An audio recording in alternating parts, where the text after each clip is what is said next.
Exponenciales y logaritmos. ¿Qué es una función exponencial? Por lo general son funciones de esta pinta. A elevado a la x, donde A es un número real específico.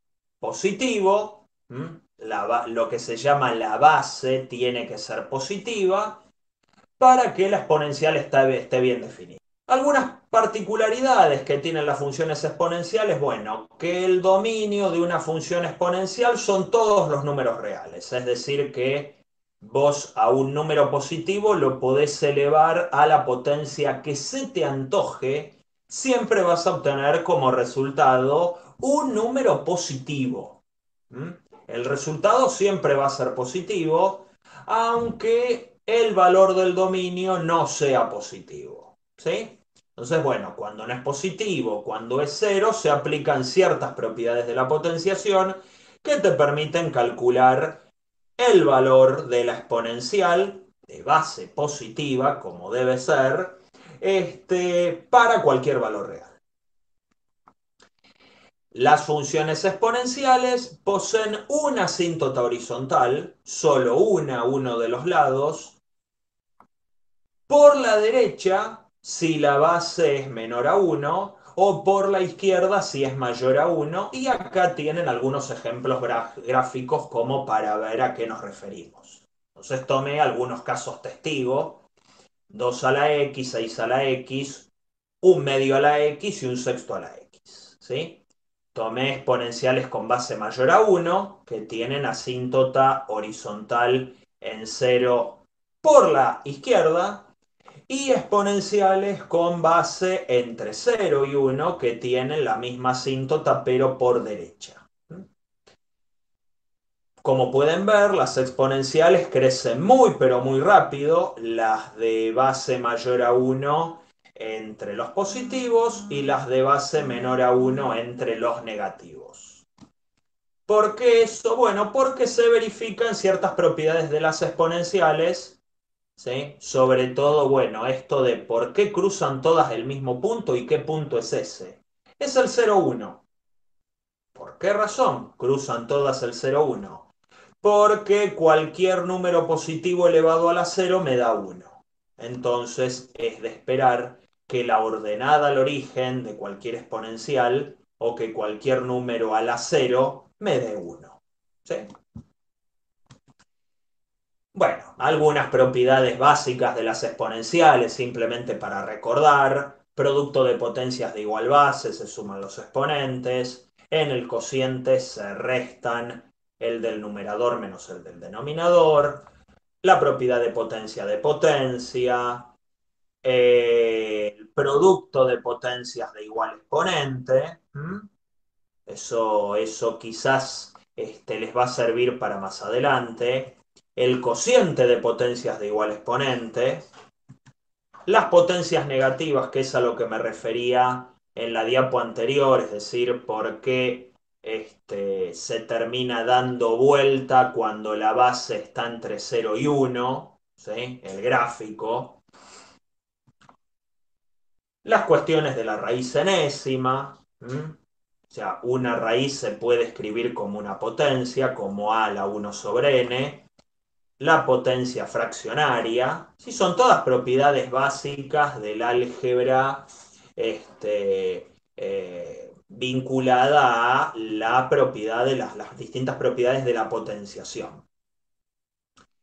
La distributividad de la raíz con respecto al producto es algo, bueno, vinculado a el producto de potencias de igual exponente. Así como se distribuye la potencia con respecto al producto, se distribuye la raíz con respecto al producto. Y lo mismo para el cociente, ¿sí? Me imagino que muchas de estas propiedades se las acordarán. Es un mero recordatorio de propiedades que en algún momento habremos visto. ¿Sí? Y bueno, para fijar conceptos, vamos a considerar la función exponencial característica, ¿m? ¿Qué es la exponencial en base E? Aquel número que yo les definí en algún momento, bueno, no se los definí yo, pero se los presenté en algún momento, que era este número irracional trascendente, ¿sí? Con desarrollo aperiódico, el número E, que es la llamada constante de Euler y que, bueno, usa como letra la inicial del matemático ruso Euler para, en homenaje, ¿sí? Para representar a esta constante tan particular. Este es el gráfico de la exponencial en base. Como es un número más grande que 1, explota en los números positivos y tiene una asíntota horizontal en 0 hacia los negativos, ¿sí? Entonces, bien, bueno. Pregunta, ¿una función exponencial de estas características puede tomar el valor 0? Claramente que no, ¿sí? Si tengo un número positivo elevado a una potencia, es imposible que exista algún x para el cual me termine dando 0, ¿sí? No puede darse. Puede dar un número tan chiquitito como uno desee, tan cercano a 0 como se nos cante, pero jamás exactamente igual a 0. Yo quiero una función que tenga esta pinta, que en -1 valga 0,7 y en 4 valga 22,4. En eso consiste el ejercicio. Tiene que ser exponencial, ¿sí? Bueno, fenómeno. Entonces, uso los datos que me da el ejercicio. En -1, esto tiene que ser evaluado en -1, o sea, k sobre a cuadrado igual a 0,7. ¿Se entiende por qué queda así? Lo mismo en 4, me termina dando eso, ¿sí? Evalúo en x igual a 4 y me termina dando eso. Ahora veo que ambas expresiones son números distintos de 0, o sea, los puedo multiplicar, dividir sin problemas, y que ambos son un múltiplo de la constante k. Entonces, si yo los divido, me aseguro que la constante k se simplifica. Esto lo hago porque funciona en este caso. Me aseguro que me queda todo dependiendo de una de las incógnitas y justamente me termina quedando la igualdad a la quinta igual a 32, que despejando me termina dando que a tiene que ser igual a 2. Ahora despejo la constante k. Ya conozco la base, entonces uso cualquiera de estos datos para sacar k. Total, ya sé que a es igual a 2. Entonces agarro f de 4, ¿sí? Podría haber agarrado f de -1. Tendría que llegar a lo mismo. F de 4 es k por 2 a la 4 menos 1, o sea, k por 2 al cubo, y eso me da k por 8. K por 8 se supone que es 22,4. Bueno, paso el 8 dividiendo y me termina dando que k es 14 quintos. Fenómeno. Entonces, la función f es 14 quintos por 2 a la x menos 1. Está bien, yo puedo reescribir un poco para ver de qué manera alternativa puedo escribir la función, pero nada, ese es un detalle extra al margen, pero en realidad todo lo que había que calcular ya se calculó ahí.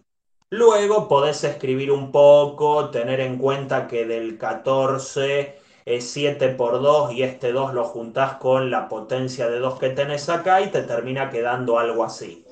Pero eso es a gusto tuyo. Luego acá hay un problema con cierto contexto, porque, bueno, muchas veces los modelos exponenciales sirven para explicar el crecimiento poblacional de una cierta especie. Muchas veces, bacterias. Al realizar un estudio sobre la reproducción bacteriana, el primer día se colocan 20 bacterias en una probeta. Al segundo día se contabilizan 32 bacterias. Conteos posteriores certifican que la población de bacterias se incrementa un 60% por día. Se supone que las bacterias no mueren.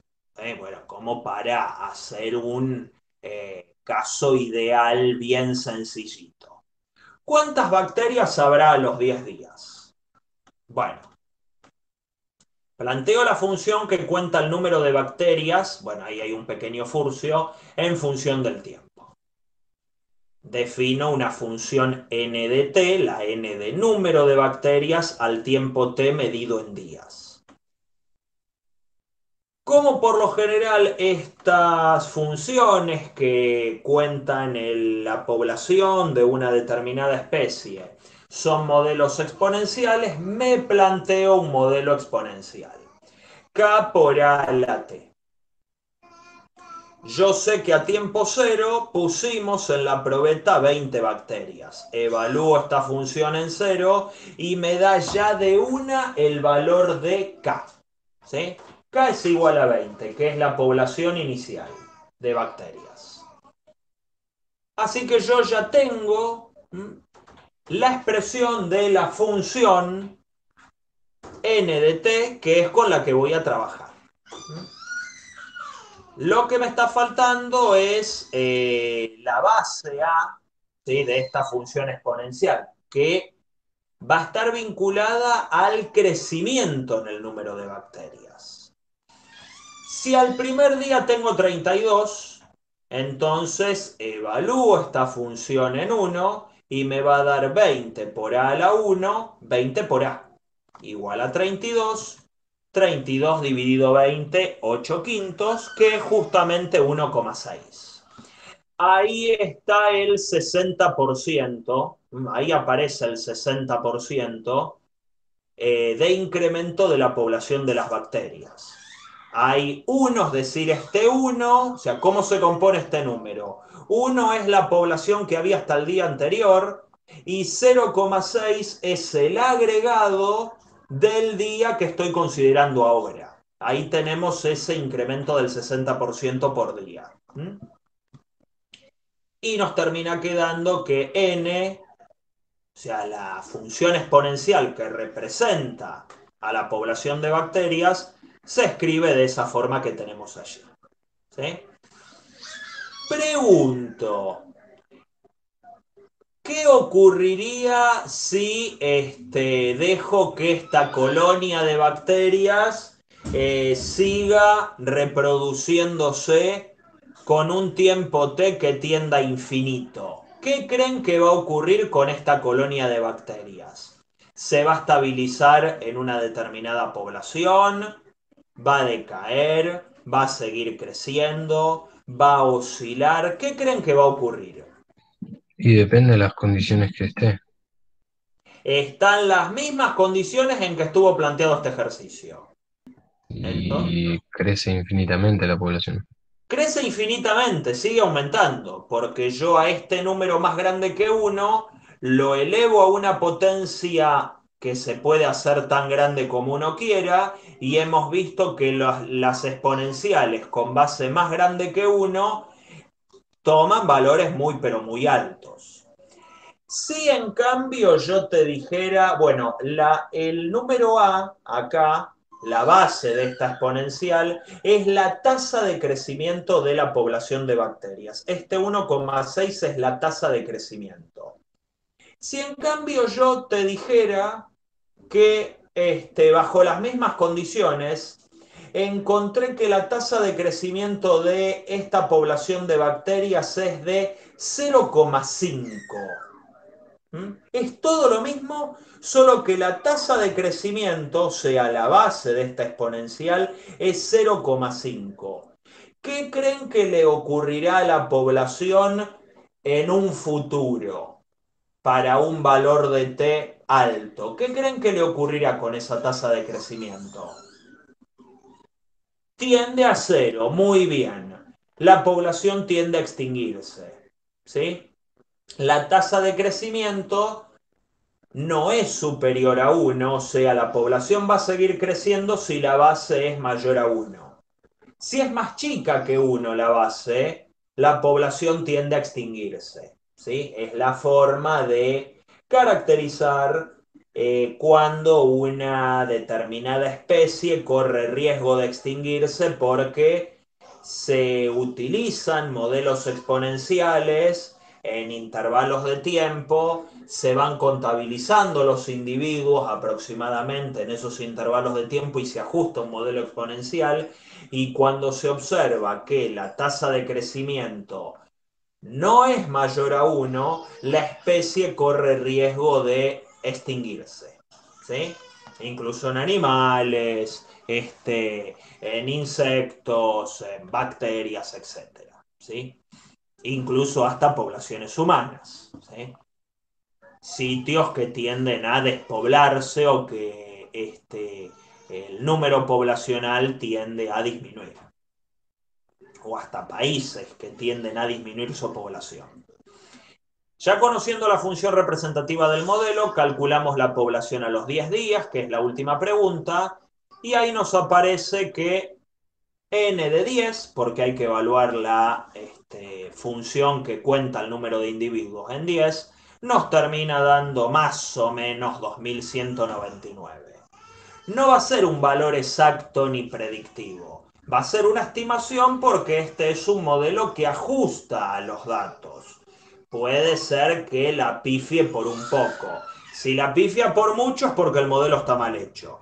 Confiamos en que los datos del enunciado son certeros y que esta función es fiel a la representación del crecimiento poblacional de estas bacterias, ¿sí? ¿Alguna duda con este ejemplo? ¿Se entendió? Sí, sí, se entendió. Por último, vamos a plantearnos un problema inverso que termine desembocando en un tipo de función, el último tipo de función que vamos a analizar, que es la función logarítmica. Pero a ver, vamos a plantearnos de dónde, o sea, cómo desembocamos en la necesidad de estudiar los logaritmos con un problema concreto. Ponele que vos te preguntás a qué número debería elevar a 2 para que su resultado sea 100. ¿Mm? Por ahí te la puedo hacer más sencilla y decirte a qué número tenés que elevar 2 para que te dé 8. Y vos me vas a decir, y a 3, porque 2 al cubo me da 8. Claro, pero ¿qué cuenta tuviste que hacer? Sin apelar a la memoria. Apelaste a la memoria, porque vos sabés que 2 al cubo da 8, ¿sí? O recién, en el ejemplo que vimos hace un rato, que 2 a la quinta da 32. ¿Cómo sabemos eso? Bueno, porque sé que 2 por 2 por 2 por 2 por 2 me da 32. 2 a la quinta es 32. Pero ¿qué cuenta hago? ¿Sí? ¿Qué cuenta harían con un ejemplo como este? ¿Cómo resuelvo este problema? ¿Cuál tiene que ser el valor de x tal que 2 a la x me dé 100? Bueno, para responder a ese problema existe una función especial llamada logaritmo que se define como el exponente al que hay que elevar a la base, en este caso 2, para obtener un resultado determinado. O sea, el número al que tenés que elevar 2 para que te dé 100 es el logaritmo en base 2 de 100. Entonces, dada una base positiva y un resultado positivo, otro número positivo, A y B son números positivos, el número al que debo elevar la base para que el resultado sea B es esto que está acá. Logaritmo en base A de B. La base es siempre la misma, A. Y esto, recuérdenlo porque les va a servir mucho. El logaritmo de base A de B verifica esta igualdad de acá. El número al que tengo que elevar A para que me dé B es el logaritmo en base A de B. ¿Mm? ¿A qué número tenés que elevar la base para que te dé el argumento? Al logaritmo en esa base de este argumento. Ese es el logaritmo, ¿sí? Esa es la idea del logaritmo. Según lo anterior, la función exponencial en base a tiene como inversa al logaritmo en base a de x, ¿sí? ¿Se acuerdan de esto? ¿Se acordaban de la definición de logaritmo? ¿Les recuerda algo familiar, algo que hayan visto antes? ¿Sí?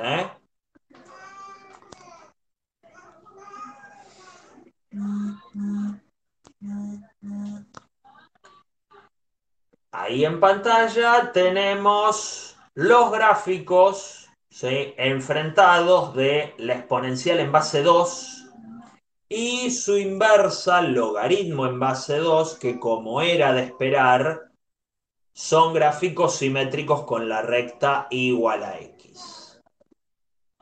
¿Qué pueden decir del dominio de la función logarítmica según lo que se ve acá? ¿Qué dominio tiene esta función? ¿Qué dominio tiene el logaritmo, por ejemplo, en base 2?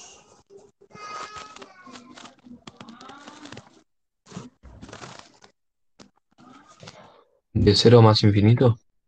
Muy bien, 0 más infinito. ¿Y la imagen? ¿Qué imagen tendrá el logaritmo? La misma ¿La misma que qué?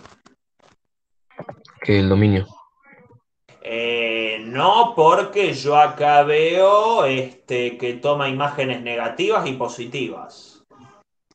Dominio de todos los reales. Bien, Brian. La imagen del logaritmo son todos los reales. Muy bien. Y la imagen, y el dominio, perdón, está restringido a los números estrictamente positivos. Acuérdense que la imagen de la función logarítmica va a coincidir con el dominio de la exponencial.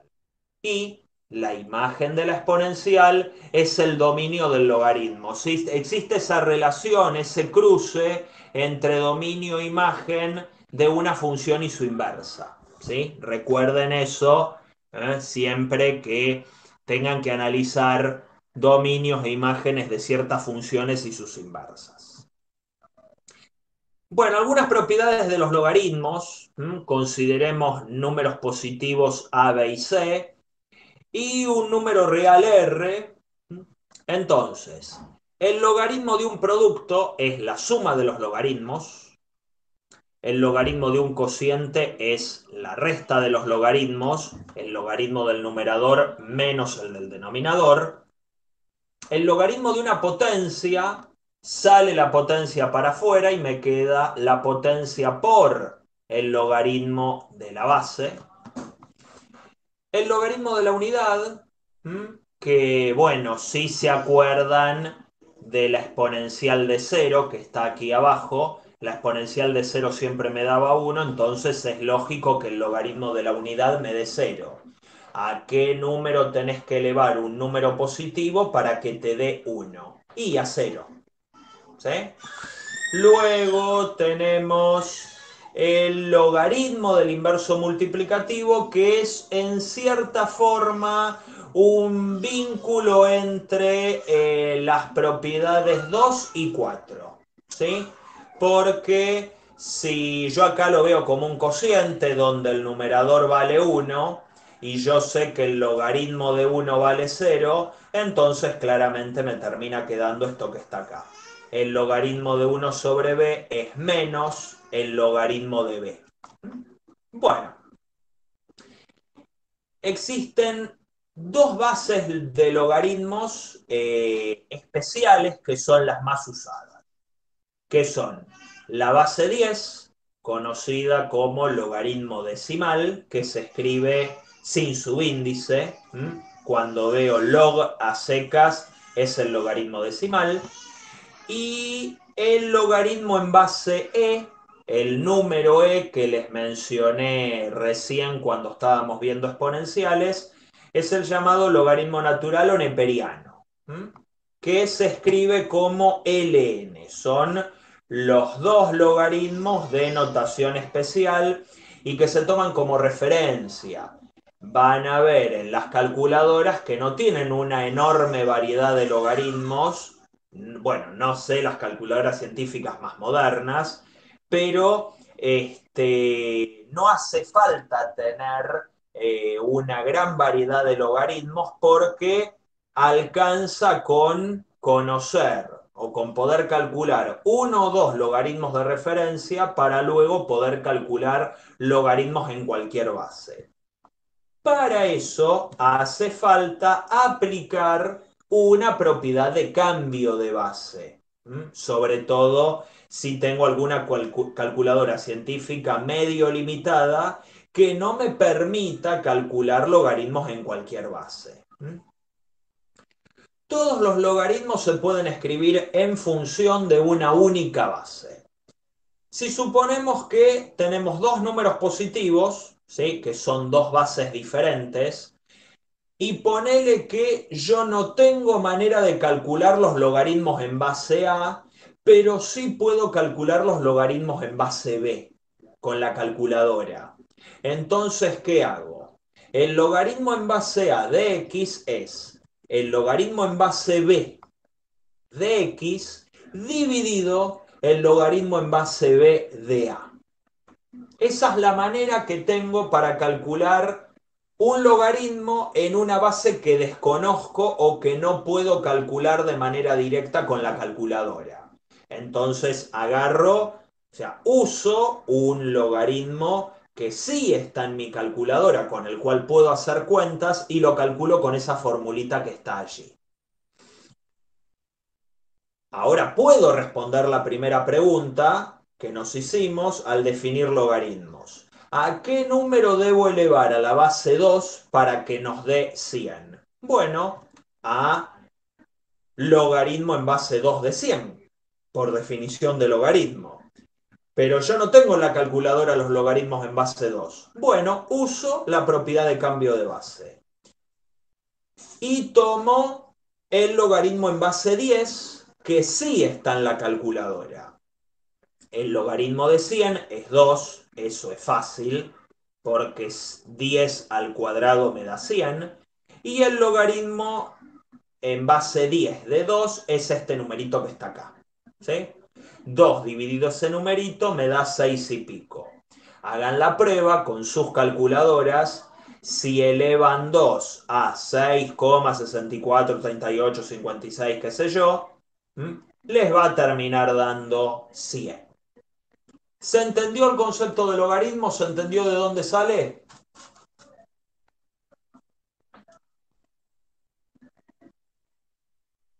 ¿Alguna duda?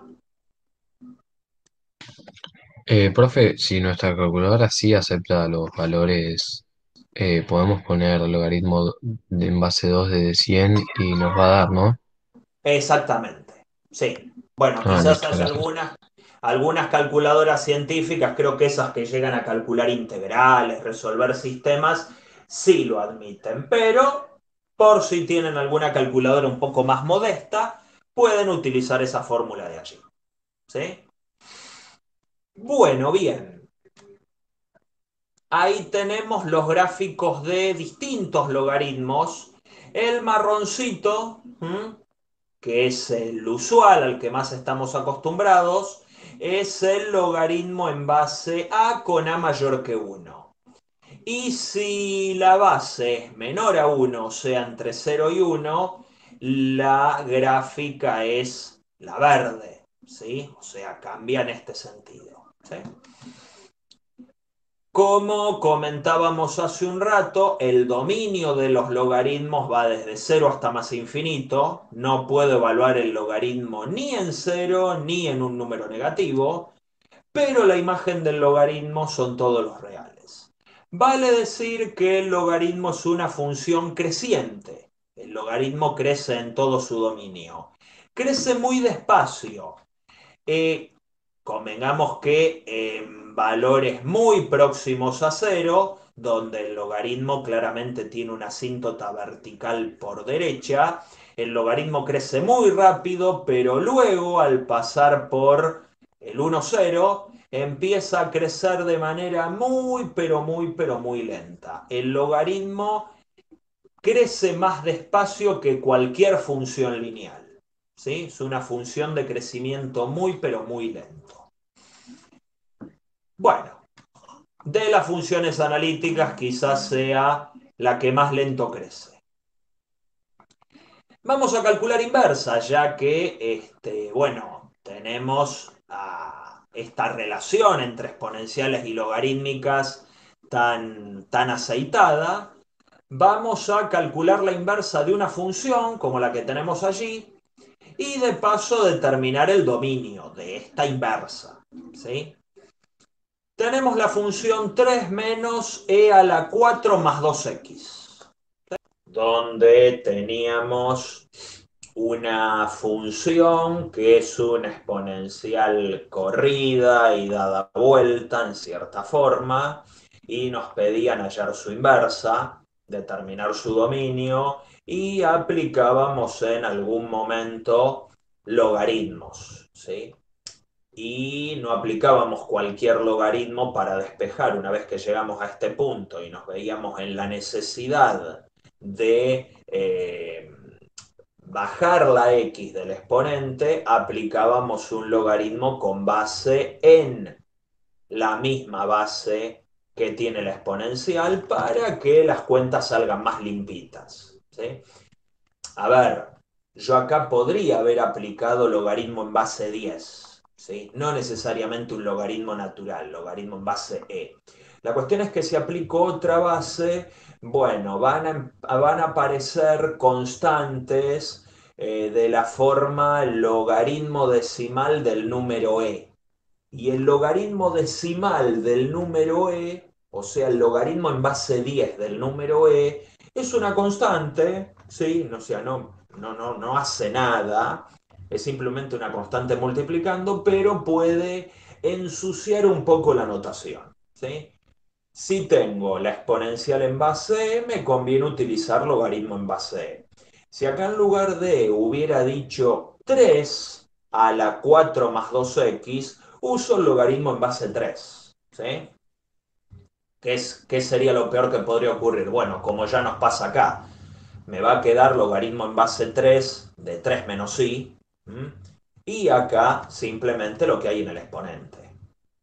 Pero bueno, tengo que utilizar la inversa, ¿sí? Apelar al uso de la inversa que me permita llegar a un resultado lo más limpio posible, ¿sí? Para eliminar constantes molestas que a veces pueden confundir, ¿sí? Porque uno ve el logaritmo decimal del número e y si recién está descubriendo lo que es un logaritmo, se puede confundir y creerse que eso depende de X o alguna cosa más rara. Entonces acá, por ese motivo, uso la misma base del logaritmo que la que tenía en la exponencial. Entonces, bueno, aprovechando que son inversas mutuas, me termina quedando esto, que es lineal en X, ahora sí es lineal en X, y puedo despejar la X. Entonces lo que me queda es pasar el 4 restando, el 2 dividiendo y finalmente lo que yo hacía que ayer no se los mostré, o sea, se los escribí un poco al costado de manera desprolija, es bueno, si vos distribuís este 2 te va a quedar el logaritmo de 3 menos i dividido 2 o por un medio menos 4 medios, ¿sí? Que es este menos 2 que aparece acá. Y para pasar de acá a acá uso esta propiedad del logaritmo que tenemos acá antes, acá, que nos dice que si tengo un número multiplicando el logaritmo lo puedo meter hacia adentro del argumento como potencia. Así que por ese motivo, como yo tengo un medio por el logaritmo de 3 menos i, ese 1 medio pasa adentro como elevado a la 1 medio, que es lo que nos queda acá. Elevado a la 1 medio, que equivale a tener la raíz cuadrada de lo que hay adentro. ¿Sí? Eso era lo que habíamos visto ayer. Y para calcular el dominio de esta inversa, bueno, tengo que tener en cuenta que el argumento del logaritmo, ¿m?, tiene que ser estrictamente positivo. Siempre. El logaritmo solo se aplica a cosas positivas, por lo que les dije, lo que les había dicho ayer. El dominio de los logaritmos es la semirrecta abierta de 0 a más infinito. Entonces tengo que pedir que lo que está dentro de la raíz sea estrictamente mayor que 0. Acuérdense que una raíz cuadrada vale 0 cuando se calcula sobre 0 y vale un número positivo cuando se calcula sobre un número positivo. Entonces bastaría con pedir que lo que está dentro de la raíz cuadrada sea estrictamente positivo para cumplir con todo, ¿m?, para poder calcular el logaritmo allí, y nos termina quedando ese dominio desde menos infinito hasta 3, todos los números graficamos, ¿sí?, la función, y nos quedan ahí las dos funciones. Tenemos la exponencial, entre comillas, porque no es una exponencial pura, es una exponencial corrida, y su inversa. Fíjense que a pesar del cruce y demás, estas funciones, o sea, los gráficos de estas funciones son simétricos con respecto a la recta y igual x, que yo acá no la grafiqué, ¿sí? Se cruzan justo en un punto donde las dos coordenadas son iguales, se cruzan ahí, ¿m?, y luego tienen simetría, qué sé yo, por ejemplo, acá este punto de la gráfica del logaritmo, donde tengo parada la mano, sería simétrico más o menos a este punto donde me paré ahora, ¿sí?, de la exponencial. Fíjense que esta exponencial, bueno, tiene asíntota horizontal hacia la izquierda en 3, ¿sí? ¿Por qué motivo? Bueno, cuando el exponente alcanza valores muy, pero muy negativos, la exponencial se acerca a 0, pero esa exponencial que se acerca a 0 se resta al 3, ¿sí? O sea que para valores muy negativos, tengo 3 menos algo muy chiquitito. Así que la asíntota horizontal de esta función se acerca al 3. Y algo rotado le ocurre a la inversa, al logaritmo, que tiene su asíntota vertical en 3 justamente, por acá, ¿sí? Entonces claramente, o sea, en 3 o cerca del 3, el logaritmo explota porque tenemos logaritmo de algo que se parece mucho a 0. Y el logaritmo de algo que se parece mucho a 0 tiende a menos infinito. Y de paso empiezo a mechar terminología que vamos a ver la semana que viene, ¿sí?, vinculada a límites, ¿sí?, como para entender cuando uno ve un gráfico qué es lo que está pasando, ¿sí? Cerquita del 3, esta función inversa graficada en rojo toma valores que se van a menos infinito. Las imágenes se caen por un embudo, ¿sí?, hacia menos infinito. Algo parecido le pasa a la exponencial, que también se va a menos infinito. ¿Y por qué, dice uno? O sea, no dice, ¿por qué una exponencial se cae a menos infinito? ¿Qué es lo que le estaría ocurriendo? Bueno, lo que ocurre con esta exponencial es que para valores muy altos, lo que va a ocurrir es que yo a 3 le voy a estar restando valores enormes. Entonces, para valores enormes, ¿sí? 3 menos algo muy, muy, muy grande, se tendría que ir a menos infinito, ¿sí? Así que bueno, tenemos una situación gráfica parecida a esa que tenemos en pantalla, ¿sí? Me pide hallar las dos composiciones, F compuesta con G y G compuesta con F. Simplemente la excusa es recordar qué es una composición. Entonces, bueno, F compuesta con G es agarrar la fórmula de F y donde dice X poner G de X. Así que hago el logaritmo de G de X, que es el logaritmo de X por E a la X. Como el logaritmo de un producto es la suma de los logaritmos, me da logaritmo de X más logaritmo de E a la X.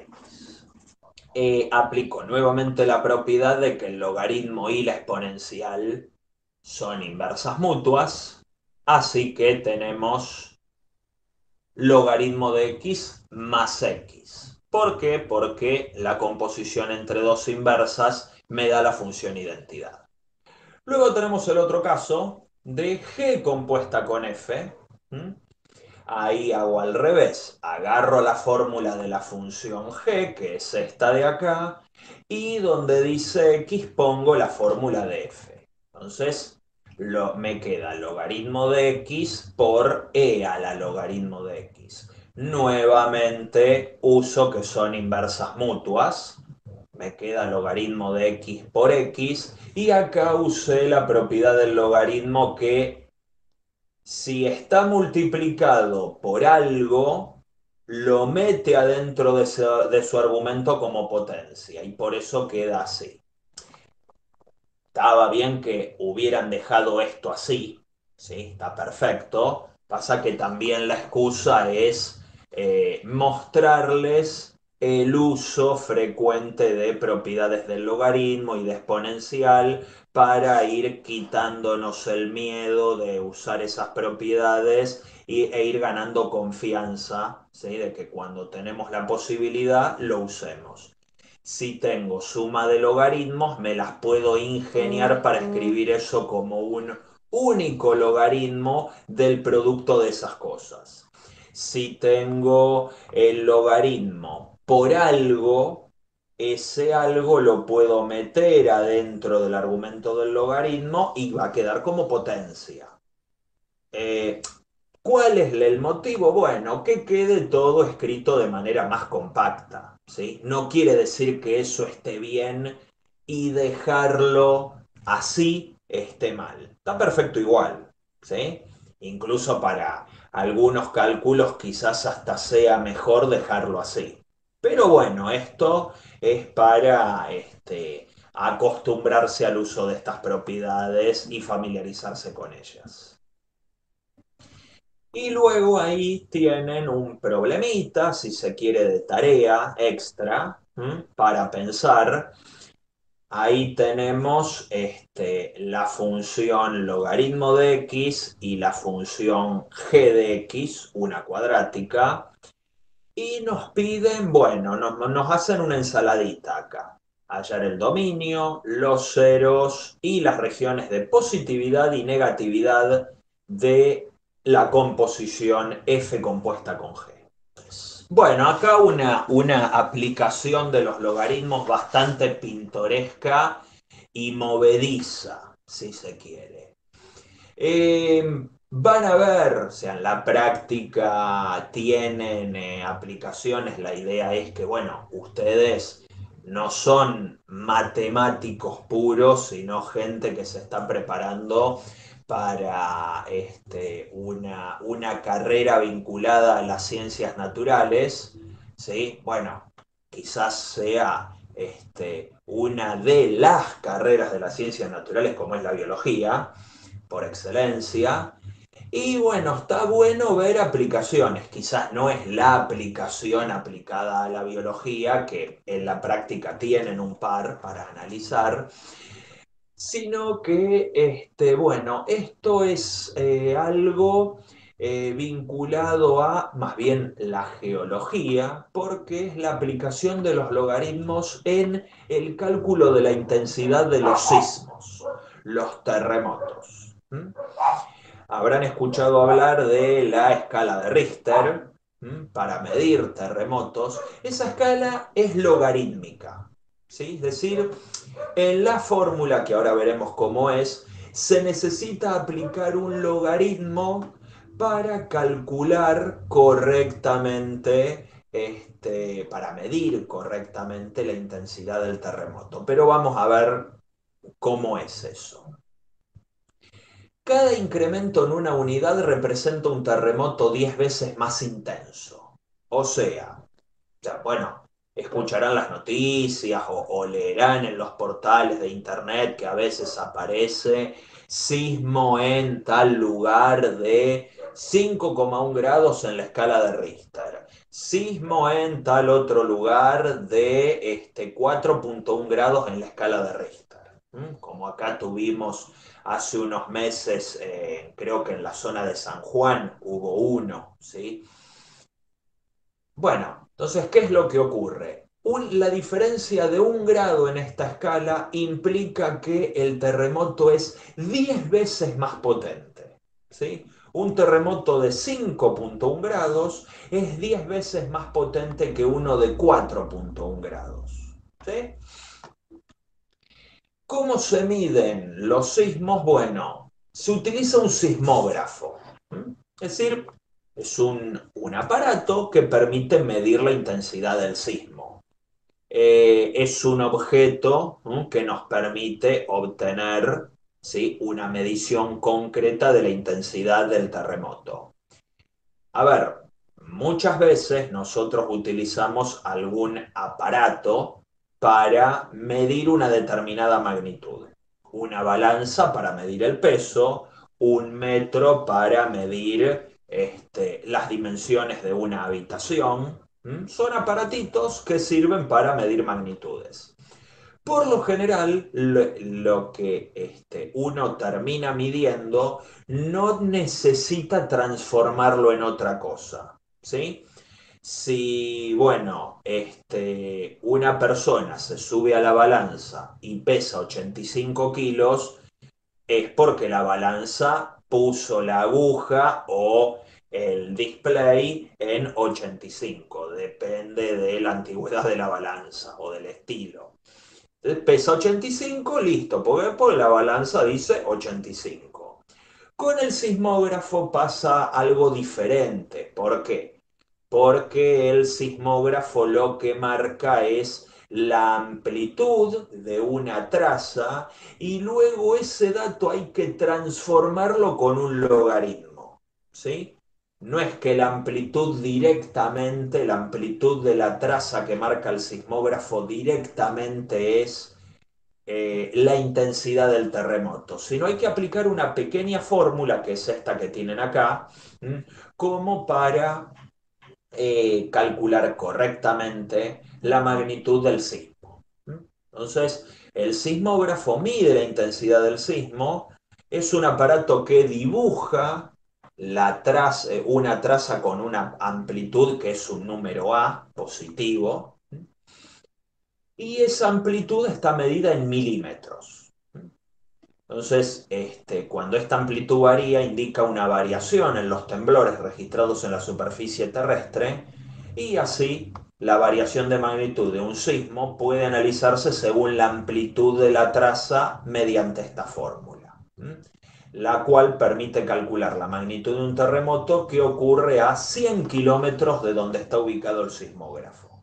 Por eso ciertas zonas con mayor actividad sísmica, bueno, cuentan con una distribución de estos aparatos para medir terremotos que ocurren por lo general en sitios bastante frecuentes, sobre todo en zonas cordilleranas, próximas a lugares montañosos o a zonas volcánicas, ¿sí?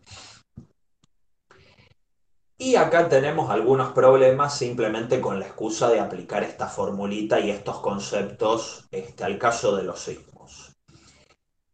¿Qué amplitud tuvo la traza del sismógrafo que registró el terremoto del 16 de marzo, hace poco, de magnitud 6,6 grados en la península Kamchatka de Rusia? ¿Sí? O sea, en el extremo oriental de Rusia, ahí cerca de Alaska. Otro problema. El sismógrafo que detectó el terremoto del 13 de mayo, también cerca, en una zona de Grecia, registró una traza de amplitud 398,1 milímetros. ¿Qué magnitud tuvo el sismo en la escala de Richter? ¿Y qué diferencia de intensidad hubo entre ambos sismos? Bueno, acá simplemente todo consiste en aplicar esta formulita, ¿sí? En ambos casos. Entonces, por ejemplo, para el problema 1, despejo de la fórmula sabiendo que la magnitud fue de 6,6. O sea, tengo que despejar y ver cuánto es, a qué es igual la amplitud. Entonces 6,6 es el logaritmo de la amplitud más 3. Fíjense que es logaritmo decimal, por eso no pongo subíndice, estamos hablando de logaritmo en base 10, por ahí no lo aclaré, pero ya esto provenía de la fórmula, hablamos de logaritmo en base 10. Entonces, 6,6 menos 3, o sea, este pasa restando, me da 3,6, que es igual al logaritmo de A.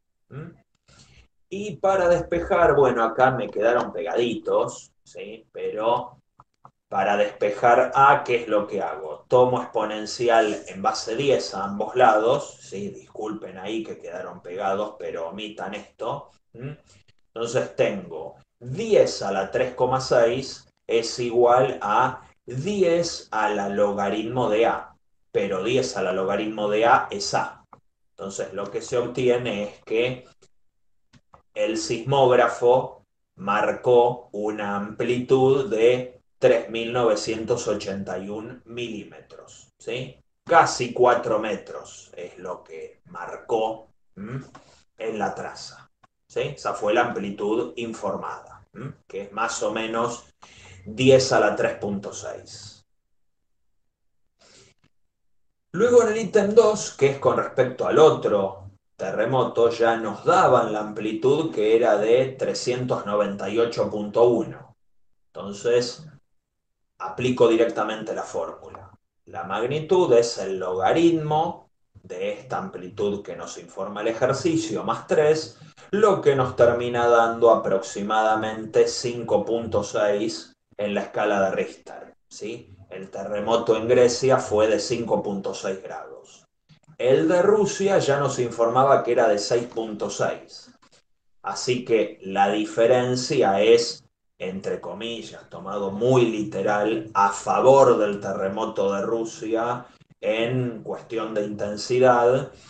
Tenemos que, o sea, bueno, para medir la diferencia entre las intensidades tenemos 10 elevado a la magnitud del más fuerte menos la del más débil, nos termina dando 6,6 menos 5,6, 1. O sea que 10 a la 1 nos indica que el terremoto en la península Kamchatka de Rusia se sintió 10 veces más que lo ocurrido en Grecia.